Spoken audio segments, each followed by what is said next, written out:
Com o ouvir dos meus ouvidos ouvi, mas agora te veem os meus olhos. Por isso me abomino e me arrependo no pó e na cinza. Olha, essas palavras são fortes, né? São de Jó? Sim, lá no finalzinho do livro, capítulo 42, uma intensidade tremenda. Exato. E é com essa citação que a gente começa a nossa análise hoje. Vamos explorar uns textos que trazem um conceito... Síndrome de Jó. Já ouviu falar? Já sim. A ideia central que esses textos trazem é bem curiosa, eu diria. Eles sugerem que mesmo Jó, aquele Jó que a própria Bíblia descreve como reto, íntegro, temente a Deus, que se desviava do mal. Elogiado por Deus logo no começo, né? Capítulo 1. Pois é, mesmo ele carregaria essa condição humana fundamental, que essas fontes chamam de síndrome de Jó. Então, nosso objetivo aqui hoje é investigar isso, né? O que seria essa tal síndrome, segundo essas fontes? De onde elas dizem que isso vem?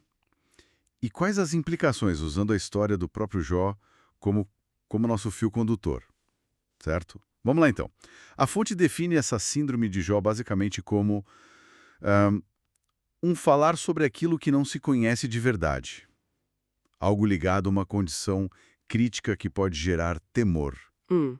Mas aí fica a pergunta, né? Como alguém tão elogiado, com essa descrição toda positiva, poderia ter essa síndrome? Como eles conciliam isso? Então, a conexão que a fonte faz é com a condição humana geral, depois do que eles chamam de queda.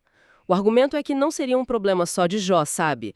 Seria algo inerente à natureza humana por causa do pecado. Pecado.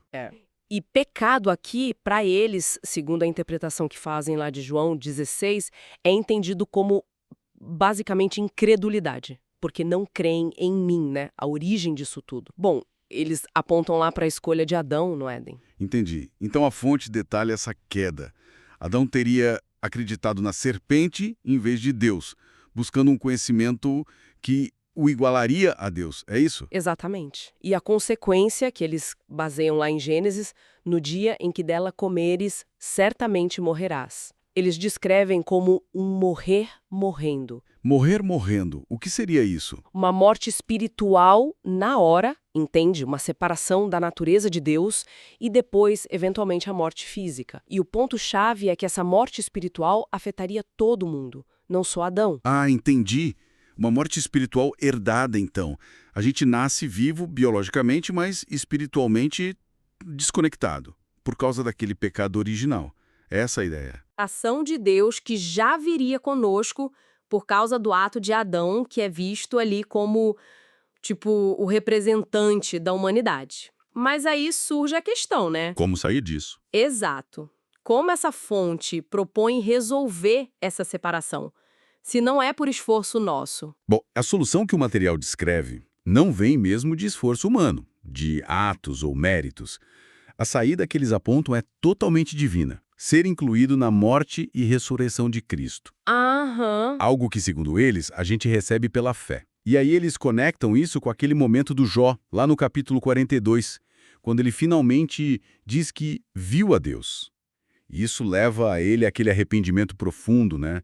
Me abomino, no pó e na cinza. É uma conexão forte. E a conclusão que a fonte tira sobre Jó é marcante.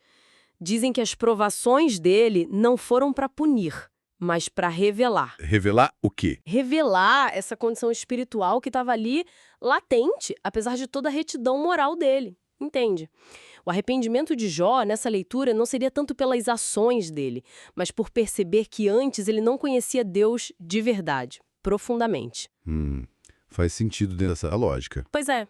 Olhando o quadro geral que a fonte monta, a experiência de Jó acaba ilustrando como Deus, na soberania dele, pode agir para mostrar para a pessoa a necessidade da graça divina. Então, para resumir essa perspectiva que a gente analisou, a síndrome de Jó não seria só falta de informação, seria um estado espiritual mais profundo, uma desconexão com Deus que só uma revelação divina consegue mostrar de verdade. Exato. E reconhecer isso, como Jó fez, seria o primeiro passo para uma compreensão real, segundo essa visão. O que nos deixa com uma reflexão final, né?